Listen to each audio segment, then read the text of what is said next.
What's up, everyone? Happy Friday, and welcome to the game on Pax8 Live, the show where we talk about all the cybersecurity shenanigans you need to be aware of from the last week. And in this case, the cybersecurity shenanigans you need to be aware of from the last few hours. So make sure you stay tuned. We are going to be covering a breaking situation, which is great because they, for some reason, don't schedule attacks on Fridays at 2 Mountain. So it's great that we have one live happening that we can discuss. And with that, let's jump right into the news.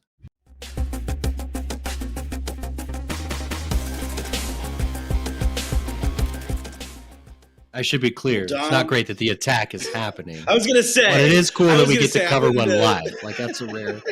It's a poor choice of words. Okay. But I'm excited to cover one live. You didn't even make me. I can uncross my arms now. You didn't even make me do it. Okay. Yeah. Oh, no. Hold on. You may lose me. Let's see. Y'all probably still have me. All right. We're good. I'm back. My computer's doing updates because I just got a new one. Because guess what? Incidents do happen. Matt, and sometimes teams need to pull. Well, sometimes incidents do happen, and especially if you happen to be in a city in Las Vegas where people might be already here for DEF CON and Black Hat, and it appears that someone attempted some things against my laptop. And what's awesome is our SecOps team was on it in seconds. I wasn't even in the room. It was in my hotel room, and yes, it was locked because it is always locked, Dom, or else I would be victim of my own camera. But yes. I got notified that they were locking out my machine, and they were going to be asking me to ship it back, and they shipped me a brand new one. So I do love our SecOps team. They are amazing. That was very fast. Is this deployed just to get an early hardware refresh? Or? You know, the world may never know. I'm not sure how many licks it takes to get to the center of a Tootsie Roll Pop. So anyways, I digress. No, seriously, though, y'all, threat actors are out there. I don't even think a VPN would have stopped the methodology that was used for this. It was very interesting in the middle methodology. But anyways, so let's move on with the news. I just got done at ChannelCon, and it was awesome. And anyways, but let's move on to this. So U.S. officials find Chinese malware across several military systems.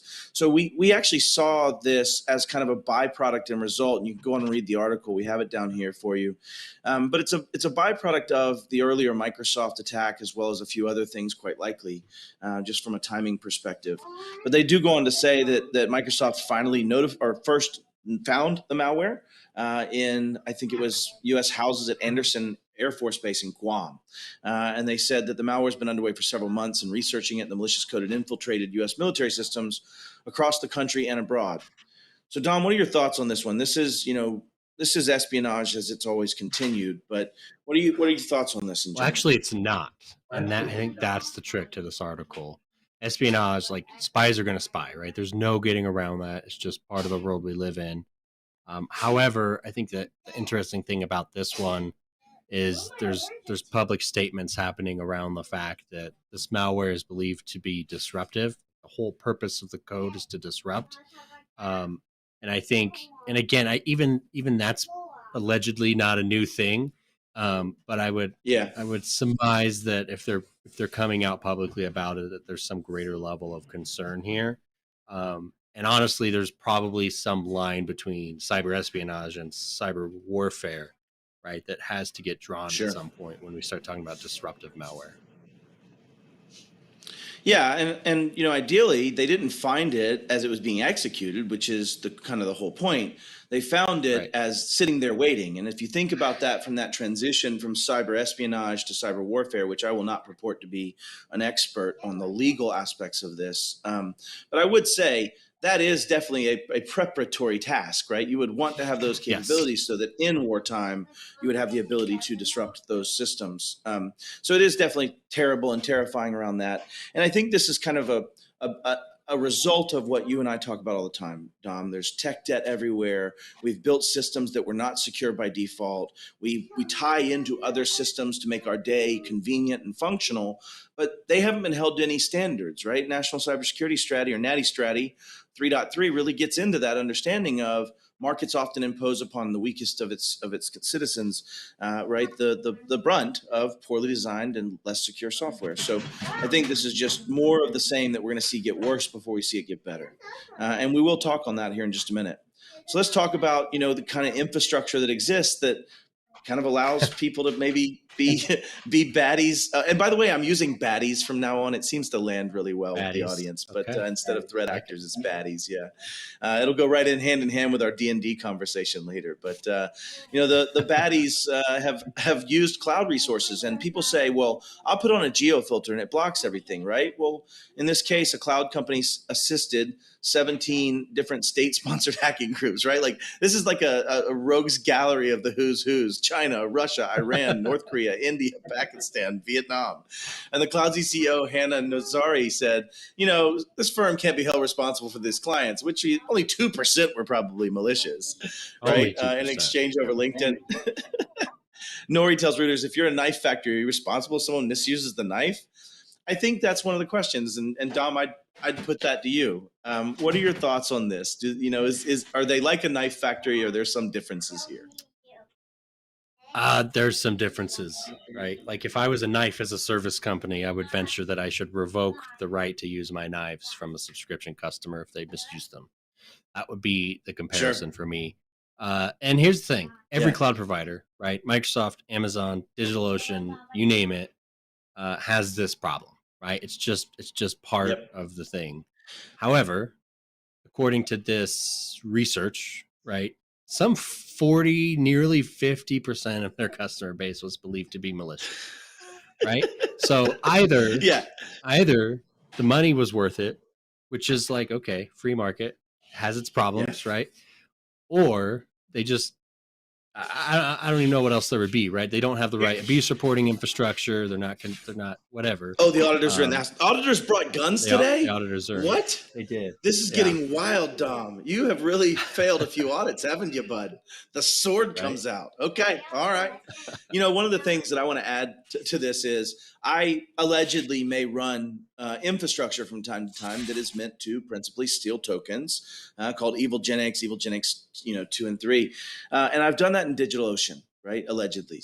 The interesting part about it is if I ever make a mistake and allow that to be open to a broader space and allow that to be open and scanned, it rapidly results in them saying, Matt, we're going to need you to have a cease and desist and take down this, or we're going to cancel your account. And I've dealt with that. And it happens within seconds when I made that mistake one time, right? I typically reserve it so that it can only be touched by my own infrastructure that I have control over, right? So I'm only attacking my own systems.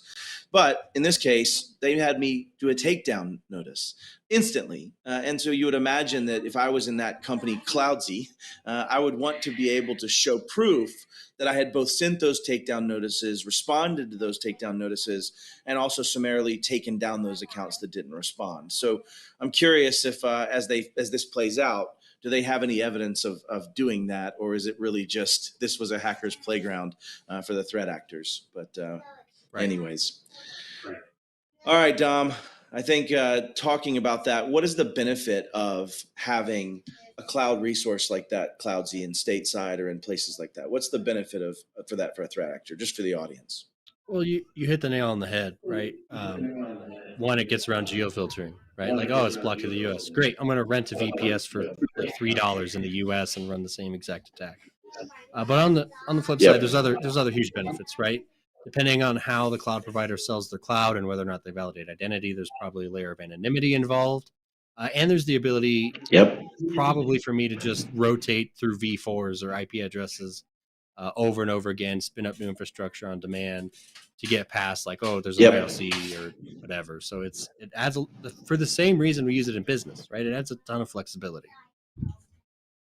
Yeah, 100%. I think you nailed it, right? It's having those cloud resources make it very easy for you to get through somebody saying, don't let Russians attack me. Well, I'm just going to come to your stateside and I'm doing it from there.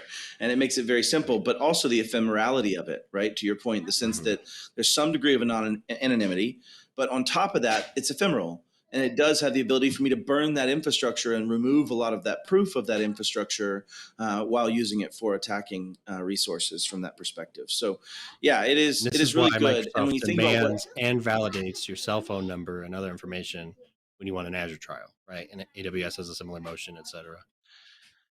Yeah, it means you have to work a little harder to be a fake person, and that is that know your customer rule. right? That's what we're talking about here that's been violated by them is the KYC. Even if they make the argument that we have a low percentage, you can't prove to me likely that you've done your know your customer rule and due diligence and due care there, right? And that's important.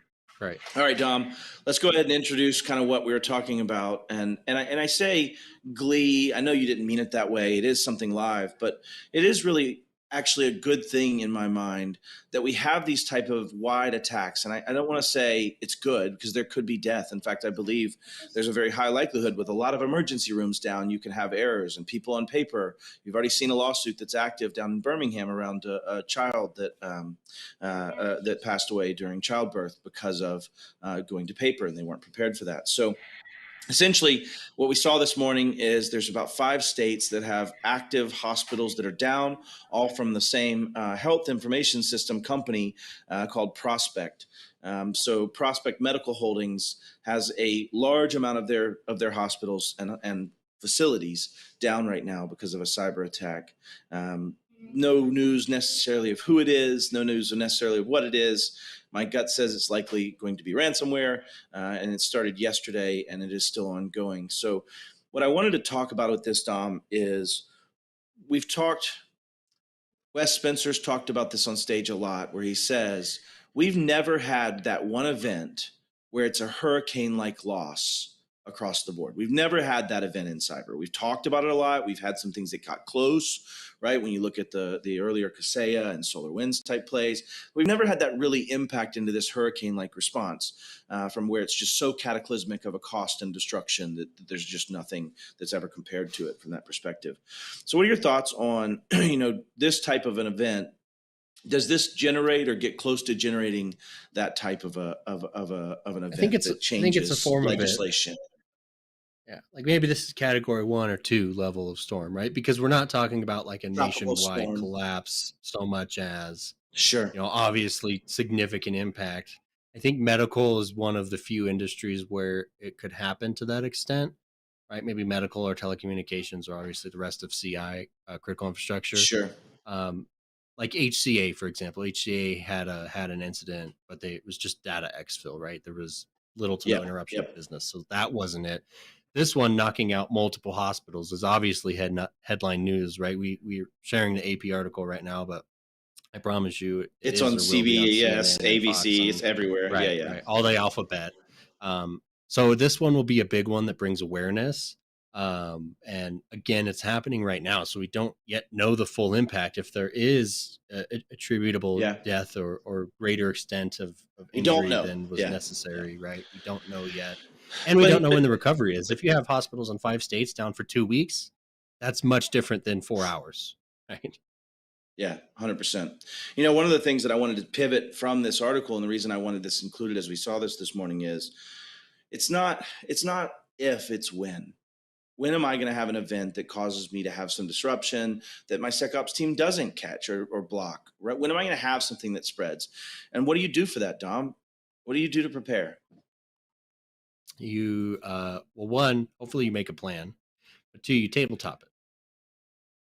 Amen. That's what we're here to talk about today.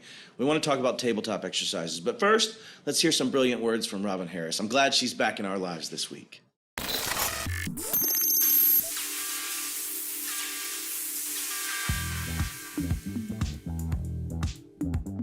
We're going to do a series all about AI.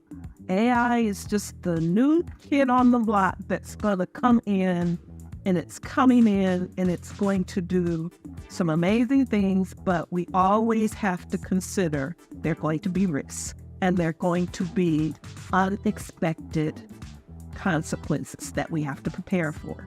So this is very interesting because I was watching a Senate hearing on YouTube. Apparently, different governments are starting to realize that this is going to be so disruptive that we need to actually handle it different than we handled social media. And the risks are going to be very significant if we don't put the right governance and guardrails in place. And one of the things that I really liked the government was saying is don't wait for us to do the regulation. Self-regulate. And I get on this soapbox all the time. Industries need to self-regulate because the governments, if they come in and they do their thing, it's going to be more painful and it's not going to be done by the experts. So the experts within the industry and the leaders and the pioneers within the industry need to come together and self-regulate, just like the PCI credit cards. Those big players came together and they self-regulated and put controls in place. Now, here's the thing. When people start bringing in these AI tools, people get really excited about it and they want to bring it into their work life and into their home life. And I just want to ask people to do one thing first. Slow down just a little bit, because you really, really, really want to do one thing first. You want to read the terms of service and you want to read your privacy policy, because you need to make sure that you are not signing away rights that you will later regret. And I'll give you an example. In my pre-COVID life, I did video production. And so someone was telling me, oh, they've got this video, software that does the editing and you'll really like it and it does blah, blah, blah. And I got all excited. I go to the site and I was like, okay, let me look at the terms of service. And you're not going to believe how those terms were written. You give them irrevocable. Let me say that again. Irrevocable license to use your voice, your likeness, your content, and any way they want to produce derivative products and services. That's shocking. Imagine if you took something from your work presentation or whatever, a video, and you put it into this software. You've actually given a lot of data away. People's likeness, people's voice, and possibly intellectual property to a third party to do whatever they want to with it.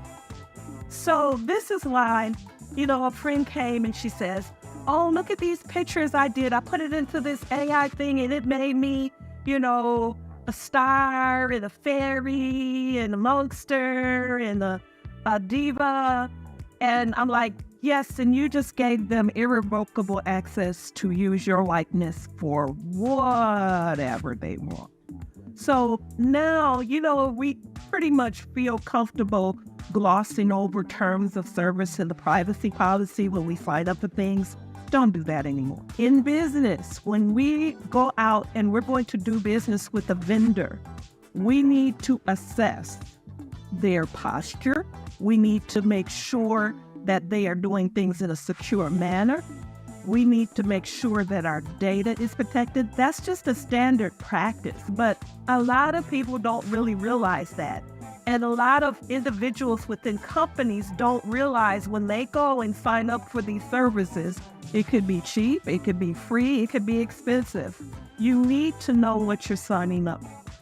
That's going to be like one of the first shifts people need to make, even in your personal life. Read the terms of service, read the privacy policy, and make sure you are not giving rights away that you're going to later regret.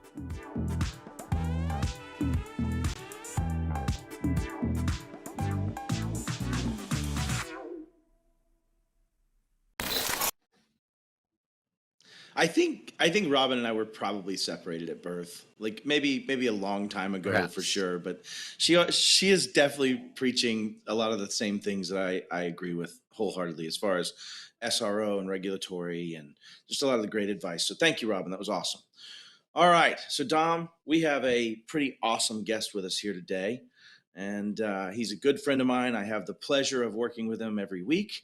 It may not be his pleasure, but I do get to spend a lot of time with Robert. He gives a lot of his time volunteering and helping fight the same fight that I fight. So Robert Cioffi, it's great having you back again on the show. Let's go ahead and bring him in. So Robert, we just spent the entire week basically at the ChannelCon event from CompTIA. And I was really great to see you and, get to us introduce ERT to the world, right? The emergency response team. And so Absolutely. I'd love to give you a few minutes to kind of introduce yourself to everybody that hasn't seen the initial episode you were on, and maybe tell us a little bit about your story and maybe even talk about ERT just a little bit. Sure. Thank you, Matt and Dom, for the microphone a little bit here. And it's I who need to say it's my pleasure to hang out with you and learn so much from you, Matt, because you're just such an awesome dude. So much knowledge, so much willingness to give back Thank you, to the buddy. community. I think that's why we are kindred spirits in that way as well. So True story. true. And remember, what happens in Vegas comes out on podcasts like this. So, no, I'm only kidding. All that stays private. Anyway, I'm Robert Cioffi. I am an MSP owner for the last 30 years, based here in Yonkers, New York, just north of New York City in Westchester County, if you know where that is. And like, most MSPs of my size and our age, we're, enjoying the fruits of our labor over 3 decades and servicing many small and mid-sized businesses in the New York metro area. And about 2 years ago, on July 2nd of 2021, we were attacked by a Revil Sodno Kibi affiliate named Yaroslav Vasinski, which, by the way, he is sitting in a Dallas jail cell awaiting sentencing. 115 years. We'll see how many of them he actually gets and serves. But if you know the story already, then you know those details just gave away the hand of what happened to us. So we were a Kaseya VSA user, and we were one of about 60 companies worldwide where Yaroslav and his cohorts were able to upload Revil Sodno Kibi and deploy it to 100% of our endpoints.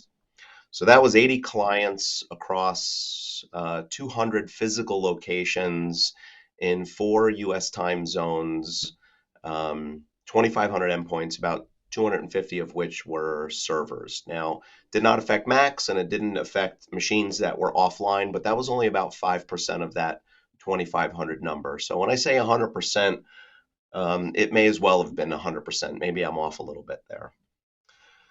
So what happens? This is one of those events where you are just faced with something that you couldn't have planned for, that none of us ever expect to go through. It is the nightmare scenario, an RMM attack, a zero-day exploit on our RMM tool. RMM is remote managing and monitoring. So I'm just going to get our Yeah. ding real quick. Hold on. Yeah, there we go. That ding for acronyms. Did I violate some Yeah, rule acronyms. here? We gotta. Yeah, no. If you that we define didn't introduce this. This wasn't around back then. So yeah, if you use an acronym, you've got to define it. So I won't call you out next time if you self call out. I All thought I right, had to do cool. 20 Keep going. push-ups Sorry. to pay a fine or something, or You maybe I do. won a That's prize. extra. Dom made that up. Yeah, it's acronym bingo or something.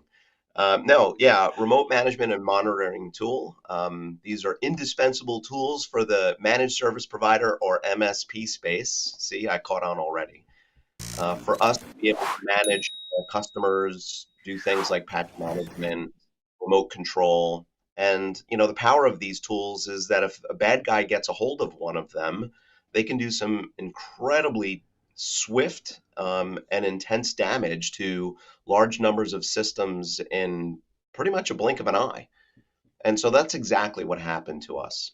Now, I don't have the amount of time that I really need to tell our full story, so you'll have to catch me in an event or something like that to hear it. And I'm always delighted, well, maybe not delighted, but always happy to provide that story when afforded the And opportunity. allegedly, Robert, you might even be working. I'm going to force you a little bit, but you might even be working on a project where people could consume it in another manner, might you? Yes, they may be able to consume my story in another manner that does not require acronyms. Yes. So I am You working. might be able to read it one day. All right. Anyways. I am working on the book, so more public embarrassment if I don't get that damn thing written. But I'm about halfway through putting this into a story, and I'm looking forward to getting that out hopefully before the end of 2023 here.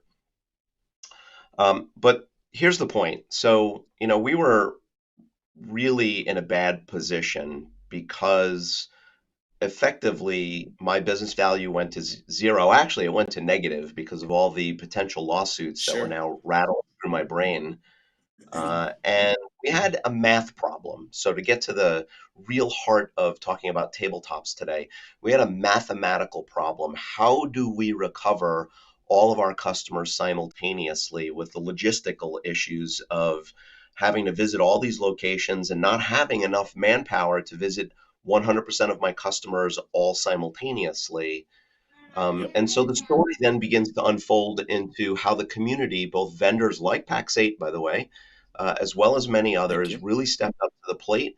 And approximately 40 other IT, information technology, sorry, or MSPs, you got Yes. that definition already, companies who have, who came to our aid, right? So for all Yep. of you Lord of the Rings fans, this was like the Riders of Rohan showing up to turn the tide of battle against evil, where we were facing certain defeat, certain death, and we came out victorious.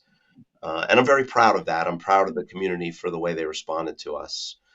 So that sets the Yep. stage for, I think, the conversation today about why planning is so important. But if I can paraphrase a little bit from Eisenhower, that would be Dwight D. Eisenhower.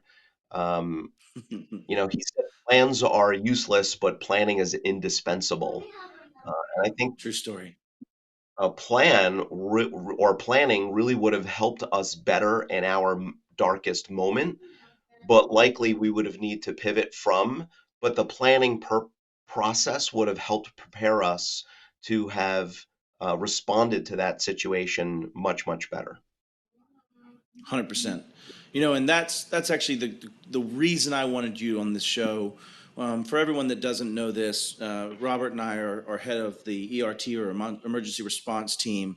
That is a coach. If you're ever going through that CompTIA helped us stand up together. In fact, Robert started Yeah, it. I don't want to steal uh, that with Matt, several others. So I if you did. want to touch on that real quick, Robert. Yeah, I will. Very, very quick. So it was now we're in August of 2023. So it was August of 2021, about a full month after being attacked. Actually, it's August 4th, so July 2nd, right? It was we're now about 30 some odd days into our attack.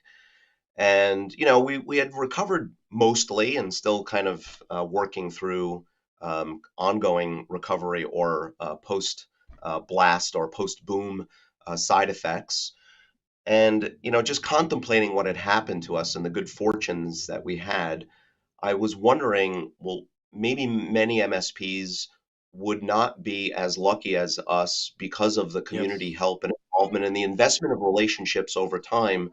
So I went off and I registered msp911.org, just sort of as a way to encapsulate this idea that MSPs would be able to visit a website and be able to contact somebody in that instance, that break glass of in case of emergency, or the giant red help button.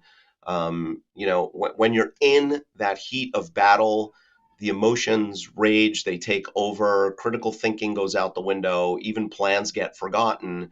And my vision there was that there would be a community of people like Matt, like you, as well as a lot of other brilliant minds on that committee, Yep. to be able to help coach, mentor, and help someone make good decisions and think about things that they should be thinking about in their darkest moments. So long story Yep. short, it's been branded as the emergency response team, and it is under the CompTIA umbrella. CompTIA because they are really the only Switzerland in the information technology Yep. space. And I'm proud to be the co-chair of that with you. I think one of the things that most people don't realize is that team, at least at this point, is principally made up of people that have lived in this same pain. And I think it is, back to your point of your Eisenhower, Dwight D. quote, that it's basically saying, why is the planning matter, but the plan may not? Is because things may deviate, but the motions and the muscles that helped you plan then bring experience that allows you to be successful at the change of that plan. So the point is, this right now is made up of people who have been through it. And I have as well. In my scenario, we bought a small company I now call Voldemort when I was in charge of security. And they too are ransomed by our evil and Soda no Kibi's affiliates. So I went through that exact same experience of them using that, not because of some compromise of another software, but because of basically gross negligence of a former company getting hit 3 times in a row. And so I happened to be the person that dealt with that for the next 18 months in my case, of lawsuits and all the things that go with that I'm sure you went with as well. But that wasn't the intention of the show. I really wanted to give people the understanding of how credible you are on what this matters before we went forward. So what I want to do today is be a little more discussion around a set of topics. So I'll say this. I was talking with Matt Topper. Matt Topper was the head of all of our compliance journey at Iconic, and I was in charge of the security side of things. And so the two of us worked together and collaborated and saw things quite similarly for a long time. And we were sitting there at IT Nation Secure in June, and I said, Matt was talking about a topic he was preparing a slide deck for around talking about tabletops. And we sat there and tried to chat of, what were the types of tabletops that somebody might want to do.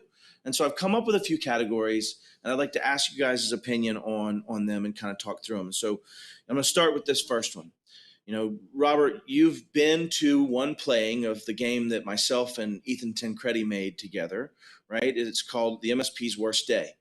And it had some very emulative type parts of what you and I have both been through as part of that. But I think that falls into that first category. And this first category is a tabletop exercise that's only purpose is to be simulative of the emotional experience.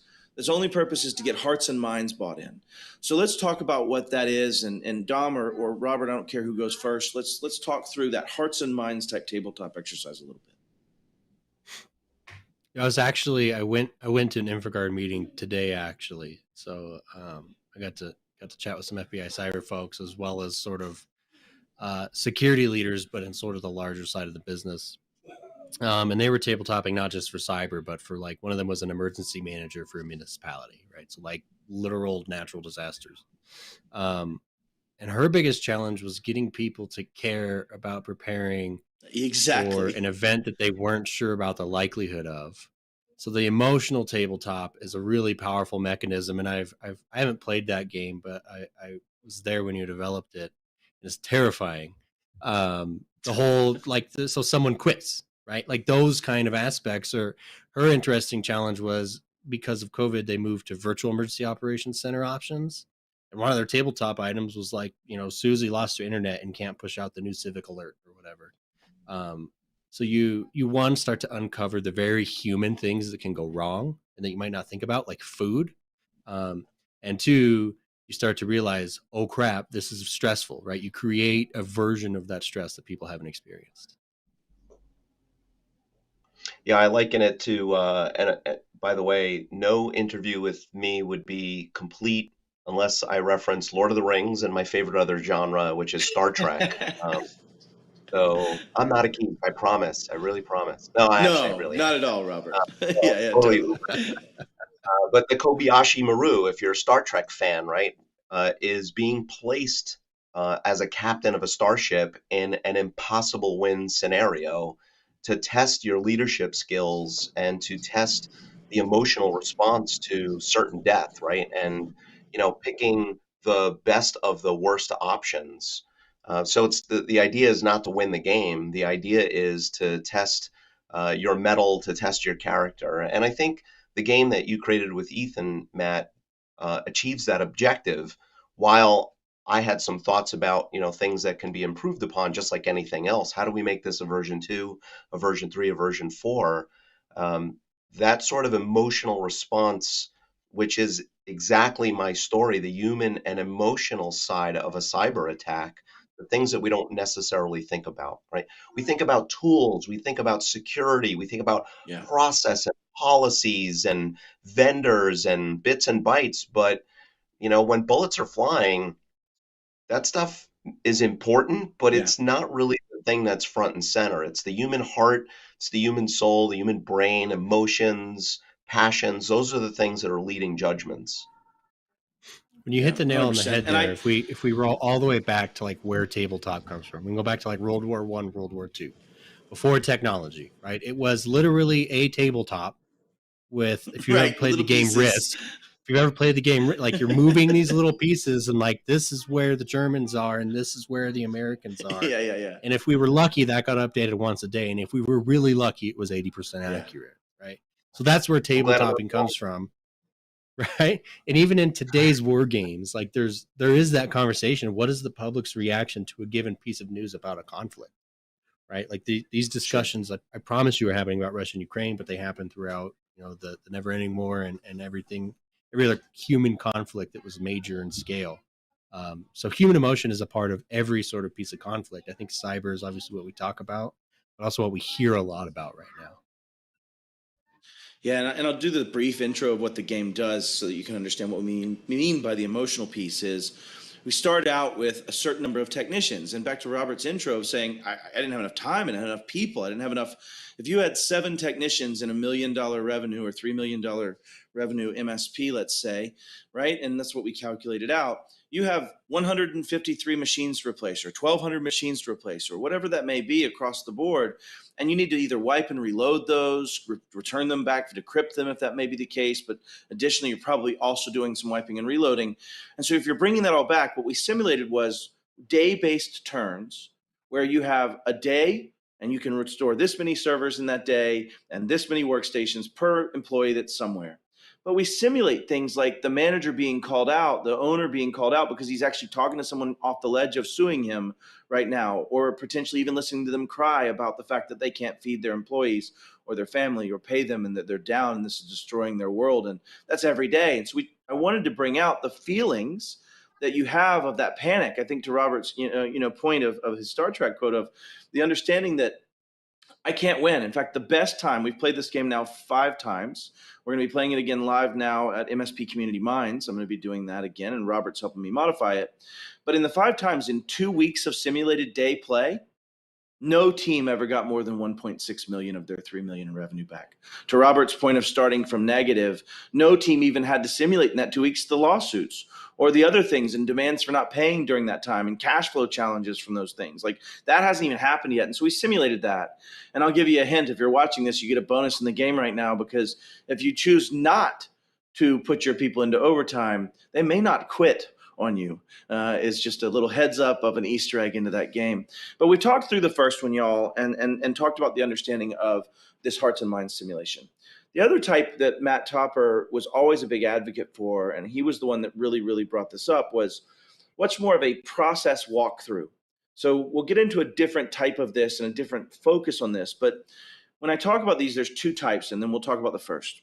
Process walkthrough might be Matt Topper, Tony Miller, myself, and people on certain core pieces are just literally making sure that the pieces we have of our process and procedures around an incident response or around a type of thing, roles and responsibilities, those are actually functional. They do assign and things work. The other lens of that, and perhaps maybe even merged with it, would be one where you're actually walking through a simulated event like CISA.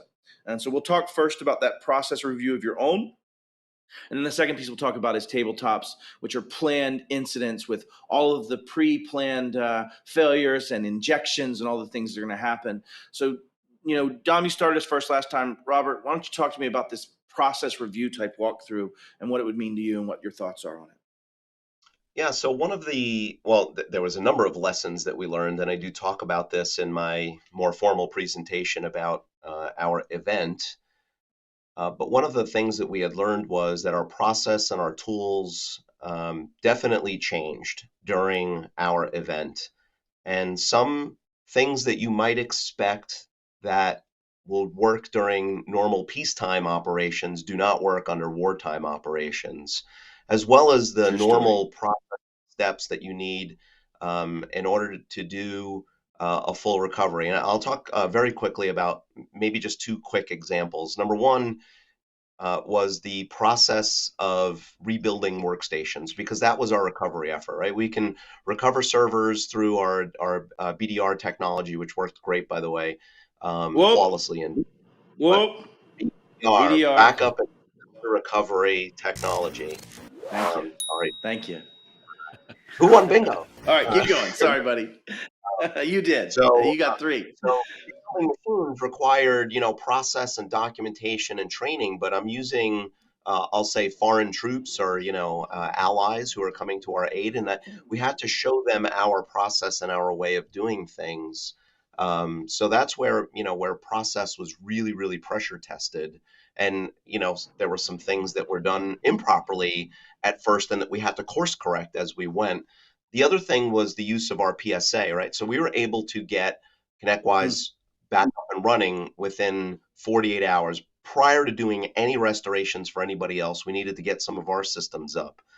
But we ended up not using ConnectWise scheduling and dispatch portals for that because for dispatching technicians, because it wasn't fluid enough. Going back to Dom's earlier explanation of where tabletops originated from, we needed something a bit more analog, not digital, right? Something more physical. So we used Post-it notes on a big blank board to be able to schedule techs with lining them up against clients on certain days. And it was literally that war room style of moving Post-it notes around very, very quickly. Yeah. So our process and our tools, some of them broke, some of them held up, but you have to test those sorts of things and say, what if somebody else is doing this? Or what if this process fails? Like, you have to step through those things.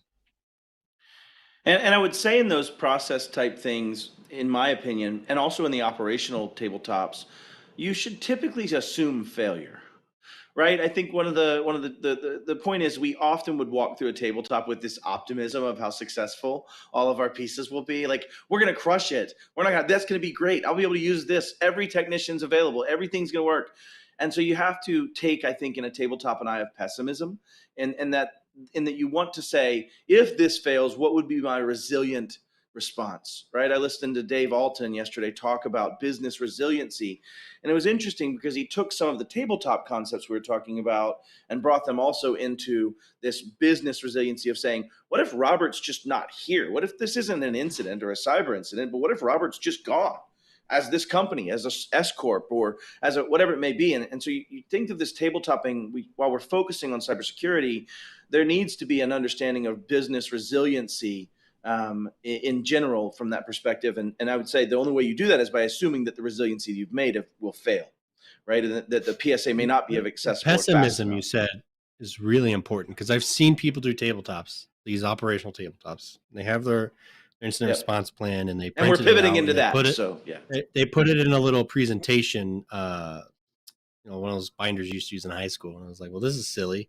But anyways, they're reading through it and they get, step 7B, call all the customers. And then the person who's supposed to do that is like, cool, that's done. I was like, wait, it's been like 4 seconds. Like, how did you, you didn't get yelled at once in all those phone calls, and the phones worked and you had all their phone numbers and you got all the answers on the first time. And it was they were literally just reading the script. And I was like, you haven't practiced it. Yeah. You've read it. Great. And it does indeed exist.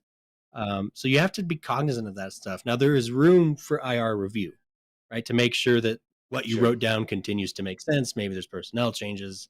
Maybe your crisis communication plan needs to be put up to date or whatever. But that's not a tabletop. Yeah.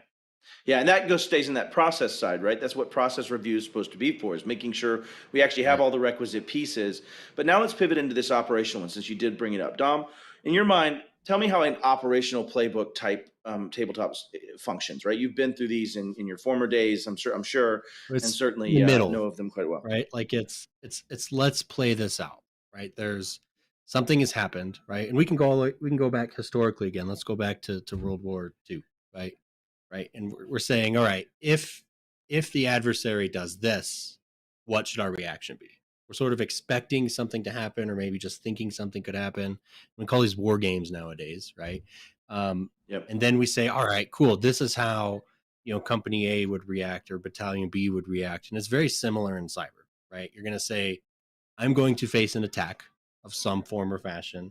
And in facing that attack, how are we going to react to it, right? Well, we're going to break out our incident response plan, start to understand what kind of incident we're experiencing, and run through it. Now, again, if you're not doing this right and you're just reading step 7B and everything's going great and the sun is shining, right? It's not real. So I do like, and I busted out my card decks for the show, this game right here called Backdoors and Breaches. And we'll get to that in a minute. We're going to get to that one as our last type here in a few. But I do think it has a lot of play in operations. And I'll say that while everything in Backdoors and Breaches is nerdy, I don't have my operations person in there to understand the nerdy bits, they can't manage the operations, right? That's why you have an acronym It's killer. true. I can't go throw 10 acronyms and incident response types in the MITRE framework at a project manager, right? Maybe you can. I can't. Right. Sure. Right? Yeah. Well, it might be returned. It may But not be operations cost, is the point. playing out the who does what as if an incident Yep. had occurred. Right? And part of those need some guidance because you can't necessarily think of all the things that you might want to inject and have happen. So one of the resources I want to call out, and I'm going to have Claire put in the show comments at some point, is the access from CISA. CISA has made several different playbooks and these walkthrough type simulations of tabletops. While they're not focused Matt, specifically at MSPs. I get to call you out now. What's CISA? Okay. Oh, so that's All right. Ding. Gosh. I'm actually going to mess it up. It's Cybersecurity and Infrastructure. I don't remember what it actually stands for. Bear with me. Cybersecurity and Infrastructure Security Agency. That's right. They redundantly say security in there. So thanks, y'all. Appreciate it. Okay, but CISA is the government entity that's been authorized by DHS or Department of Homeland Security. It's another one that is in charge of trying to educate and change and drive the cybersecurity change for our critical infrastructure. And really, if you think about it, MSPs being also in that defined critical infrastructure. So CISA has some great tabletop exercises that you can go use and adapt to your team. But what they do is they don't make you have to be super creative to make it up, right? You already have a scenario. It's already been planned out. This is what happened. This is what we need to do next. And over time, I think you're going to see more and more of those operational playbooks for those to be ready and probably more geared at MSPs. Right. In fact, I may take this as a Robert and Matt side task for our committee, really for ERT. Robert, I'm actually saying it right here. I think this is going to be something we may want to add into, maybe something we can work on as a project for all those brilliant humans there. Because we will have the experience to go, hey, I remember we had these sticky notes and we had to move them around on the wall because our PSA failed. Let's simulate the PSA failing and not being fast enough to meet our needs, right? Let's inject those things. So, Robert, let's get your take on some of that. Yeah, so I mean, we're the chair and co-chair on all that, so we can. I don't want to say we can do this live here. We have a quorum. We have a quorum. And I think publicly, we're going to be embarrassed if we don't come through with that statement, Matt. So thanks for putting us on the hook. Appreciate that. You're welcome. I do what I can. I really think. If I can invoke my third geek pillar, which is Dungeons and Dragons, I think having a good dungeon master who can throw random stuff out at you and, push you. And, Don was alluding to this earlier about, you read the thing, right? But, what if there was failure there, right? To someone to force or facilitate, maybe facilitator is the better word here, to facilitate a discussion around, wait a minute, hold on, think that through, right? I think that is an important element in testing the operational response to a cyber event. You know what, Robert? I think you just passed on our 100th acronym, and it's not cyber. What does D&D stand for, please? What? No, you don't have to explain what that is. It's Dungeons and Dragons. Everybody has played that. That's it. That's our 100th acronym. It is Dungeons and Dragons. That's great. We could not have planned that better, Tom. This is awesome. I expect something to my office by next week. I will. We'll figure it out for sure. It'll be just a D&D board to commemorate this 100. But to your point, that randomness aspect, and that's why I've invited you to help me with my initial game build, and we're going to be doing some changes to it for 2.0 to include that randomness of what's going to happen, and the inject may or may not hit you in some set pattern, which means we can broaden the amount of different options that have to play out. So the last one, I actually have a video to introduce because we did this at Beyond and we walked through it. And Dom already kind of gave us a little Johnny foreshadowing. So this one is the training of those technical, tactical decisions at the root of what's happening. When it comes into an incident, the first thing you want to do in an incident is to start to find containment. Well, the only way to find containment is to find out what is going on, what has happened. And there's games and tabletops out there. And we did one at Beyond. We've got a video on it. I'd love for you, if you will, please, let's run that first, and we'll do about 5 minutes of discussion on it and wrap up for the show. I would describe Beyond as 3 years of pent-up energy. A lot of folks remember we tried to do the Swingman 2020 thing, and then COVID got in the way. And I think in a way, it's been a great thing. We've really scaled, and we've built an incredible event.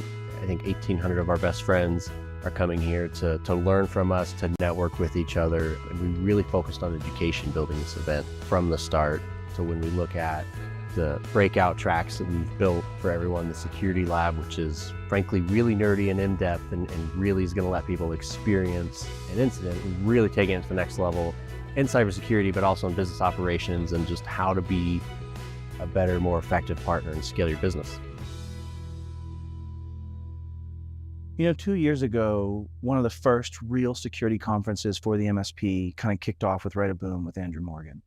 And a year later, they came back and knocked it out of the park again. In fact, single-handedly changing, I think, the way conferences work around educating for cybersecurity. We went to a Right a Boom conference, which Andrew Morgan put on. And after attending that conference and seeing the response they got from the community, we made a call 3-4 months ago, which was too late to make that call, but we did it anyways and said, Andrew, come build a track, come show up, we need this. And he did. You're seeing tabletops and deep immersion and actually working a day in the life to understand it and putting your hands on it kinesthetically. And so we've brought that here, right? We got in and made a hard pivot and said, the market's demanding this, the security is the thing we need to talk about. Yes, we need to sell. Yes, we need to make money, but we also need to protect ourselves. And so you're seeing that play out where we have an entire track and we're actually setting up something I've never seen where not only are we playing a game that teaches, we're doing it where you can then step and pivot out of this theoretical world into the actual technology you're going to be using, into the actual environment to find the threats, to find something and see, even if it's not perfect, even if it's simulative, it lets you know what the world is actually about. And I think that's what we need, is that transformative learning that people understand, oh, that's the aha moment. And I think that's what this will be. This 4 hours will be a giant collective aha moment for so very many MSPs that are in there. I wanted to bring in the who's who. We brought in yesterday John Strand and some of his team, and we had a 4-hour security lab. What was really cool is we had CrowdStrike, when we got to the EDR section, allowed every attendee to get into what's called their encounters lab. So we actually, all the attendees had hands-on with CrowdStrike Falcon. So, huge kudos to Pax8 and for forming the relationship with CrowdStrike. So we had Brandon Andrews and his engineers come in. They were there supporting the effort. So that was day one. And then this morning, my good friend Rob Ray has a joking way of keeping me on my toes. I said, so Rob, we got the incident response session panel. Where's that going to be? When's it going to be? He goes, 7 a.m. I'm like, oh, really?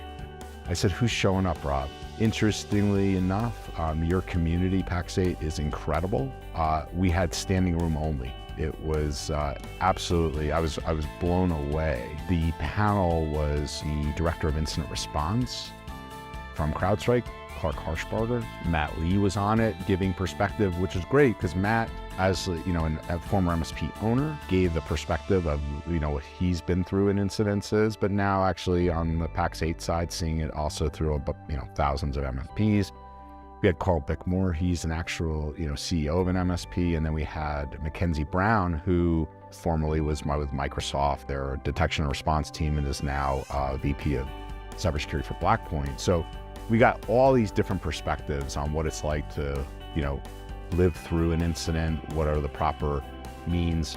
We call left of boom, preparing for incidents. So that's everything about your protective and detective controls in place, and then when boom happens, you hopefully have a good IR plan that's been tabletop and practiced and gone through, and then what it's like with all the implications, having your cyber insurance in place, legal in place, being able to execute properly, and then what's the aftermath? What are the lessons learned, right? Respond and recover afterwards.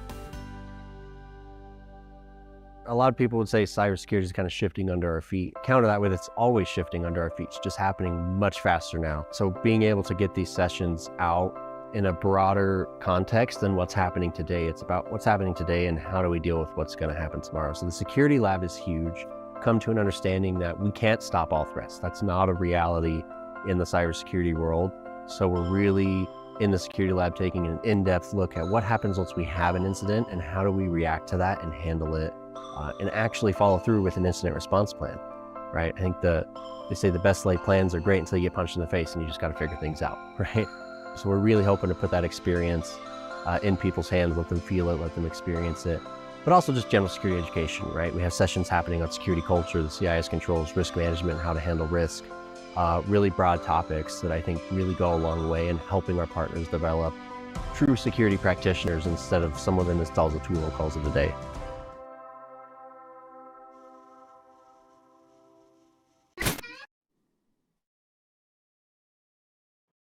All right, that was a good video. It's also a great event. And shameless plug, Beyond 2024 registration is indeed open in case you'd like to do it again. But I really leaned in during that interview, and I kind of forgot about that interview. But we leaned into the nerdy parts, right? And eventually in the cybersecurity and incident response time, you're going to have to use tools. You're going to have to restore stuff. You're going to have to turn stuff back on. You're probably going to have to cover backups and those kind of things. And that's where nerdy tabletop comes in, right? Like me as the technical practitioner and professional, what do I have to do to make this happen, right? I understand the mission. Hopefully the operations have been sorted out. The new operations, like Robert, you were saying in wartime, has been sorted out. We're starting to execute that. Now I have to push buttons. That's what the nerdy stuff's for. And this is where I think you get to have some fun. I still think it's important to interject failure and add things that go wrong. But this is where you get to actually put hands on tools and start seeing, will this actually fix the problem, right? This is recovery testing. This is testing the different cleaning mechanisms you might have available to you. Can you wipe machines? Do you have the right tools in play? So I alluded to this earlier, and this is exactly what they did in that lab, right? Is they broke out a couple different decks from backdoors and breaches, and they played through an actual scenario. So it was really cool to watch, and like they were saying, getting into CrowdStrike and getting into different products and how they function and how you could actually go about using it. So that's probably, once you've tested the other two things out, you have to make sure that the people doing the work can do the work and that the tools can perform as advertised. Right. So that's the nerdy tabletop. Robert, from your experience, it's going to be on a t-shirt. What does this mean to you?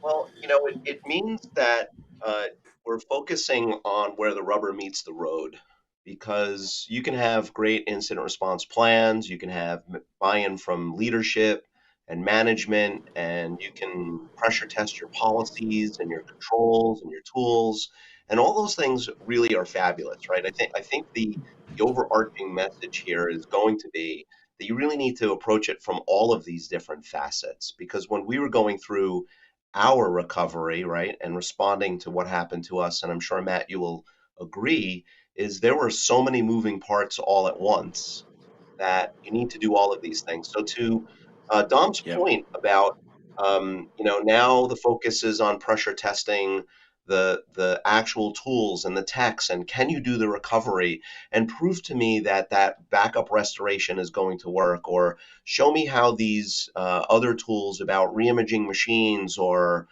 rebuilding a server or whatever the case may be, that you can actually do those things. And again, if you talk to anybody in the military, and I have never served, but I know from listening to them that while basic training and simulated wartime exercises are really, really important, kind of going back to that Eisenhower quote from before, those things don't always work in real combat, but it's good that you did that stuff because it helps prepare you for those moments. So just to kind of reiterate, I think Dom's example about backdoors and breaches gets very technical, and that nuanced conversation and exercises are really important in building up some of those muscles. Yeah, 100%. And I think that when you think about this, I think you said something that's a really key point, Robert, and I'll go really quickly with this because we're about to wrap up. But we one day were doing a simulation that we always did and testing our restoration process, where we had put VMware hosts that were hosting the guided backup machine, but also extra compute resources and storage resources so that you could spin up those VMs and run that off of your VM backups, right? And so that was kind of a little bit of the window into the world. But one of the things we did one day is we were testing the spin up, and all of a sudden we couldn't spin up anymore. And what we had found out was on later versions of Veeam, you couldn't run on the same host in some cases on certain storage methodologies. And so we actually found ourselves in a position where we had to re-architect a lot of things because it wasn't structured to succeed. And so we ended up buying some extra hosts to have on to deal with it now, and then engineered through it. And we actually came to a solution. But we wouldn't have found that. We'd have found it when we were getting punched in the face. We'd have found it while we were dealing with that demise, right? And I think that's the piece of why you want to actually test, which is great. And the last key component I'll call out that you did this amazing, Robert, in my mind is, yes, all of these facets, you should be tabletopping. And if you watch this show and you're an MSP, go do some tabletop exercise of some sort, backdoors and breaches, sit down and walk through your process of an incident, do those things. And if you don't have that, get started on building that. So Robert, I want to say personally, thank you for being here. You're a dear friend, you're a leader, and you're also one that gives more than you take. And that is really literally my definition of my life. And I can't thank you enough, brother. Dom, if you want to, let's close us out and do all the things we've got to do. Yeah, thanks so much for joining us on the game again, Robert. It was great to have you. That's our show for the week. Like I said before, Pax8 Beyond registration is open if that's something you're interested in. Don't forget to like, share, subscribe, all of that fun stuff. Catch all the Pax8 live shows happening every week and always on demand. Next week, we're going to have someone internally from Pax8 on the show, Savannah Hostler. If you went to Exchange Security last month in Dallas, you may have met her. We're going to talk to her about the channel community and her newfound involvement in it. That was her first time actually presenting at one of these, and she was super excited to do it. So I'm excited to bring her on and talk about her experiences. And with that, we'll see you next week.